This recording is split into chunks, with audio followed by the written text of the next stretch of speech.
নিষিদ্ধ আওয়ামী লীগ, ইতিহাসে প্রথমবারের মতো এত বড় সিদ্ধান্ত। বাংলাদেশের রাজনৈতিক অঙ্গনে আজ নেমে এসেছে এক অভূতপূর্ব ঘটনা। ২০২৫ সালের ১০ই মে এই দিনটি চিরস্মরণীয় হয়ে থাকবে ইতিহাসের পাতায়। আজ রাজধানীর ঢাকায় রাষ্ট্রীয় অতিথি ভবন যমুনায় অন্তর্বর্তীকালীন সরকারের এক জরুরি বৈঠকে বাংলাদেশের অন্যতম প্রাচীন ও প্রভাবশালী রাজনৈতিক দল আওয়ামী লীগকে আনুষ্ঠানিকভাবে নিষিদ্ধ ঘোষণা করা হয়েছে। এই সিদ্ধান্তকে বলা হচ্ছে রাজনীতির এক যুগান্তকারী মোড়।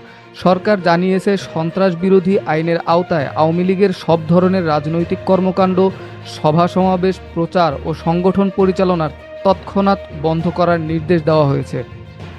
আইনি উপদেষ্টা ডক্টর আসিফ নজরুল জানান, দীর্ঘদিন ধরে আওয়ামী লীগের বিরুদ্ধে যুদ্ধাপরাধ, রাষ্ট্রবিরোধী ষড়যন্ত্র এবং দেশের নিরাপত্তা বিঘ্ন ঘটানোর অভিযোগ উঠেছিল।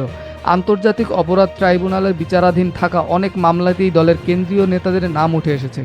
জনমতের ক্রমবর্ধমান চাপে, এনসিপি ও শাহবাগ ভিত্তিক গণ আন্দোলনের তীব্র দাবি, সব মিলিয়ে সরকার ছিল চরম চাপে।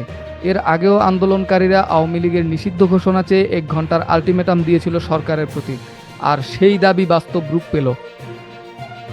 আওয়ামী লীগের পক্ষ থেকে এই সিদ্ধান্তের তীব্র প্রতিবাদ জানানো হয়েছে। তারা একে গণতন্ত্রের উপর সরাসরি হামলা বলে উল্লেখ করেছে। রাজনৈতিক বিশ্লেষকরা বলছেন এই নিষেধাজ্ঞা কেবল একটি দলের ইতিহাস শেষ করল না, এটি বাংলাদেশের রাজনীতির ভবিষ্যৎকেও নতুন করে লিখে দিচ্ছে। সাধারণ মানুষের মধ্যে দেখা দিয়েছে মিশ্র প্রতিক্রিয়া।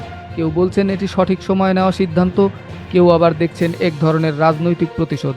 আন্তর্জাতিক সংবাদ মাধ্যমগুলো নজর রাখছে এই পরিস্থিতির উপর। এখন দেখার বিষয় এই সিদ্ধান্তের উপর বাংলাদেশের রাজনৈতিক ভারসাম্য কোথায় গিয়ে দাঁড়ায়। বিস্তারিত বিশ্লেষণ ও আরও তথ্য জানতে চোখ রাখুন আমাদের পরবর্তী প্রতিবেদনে।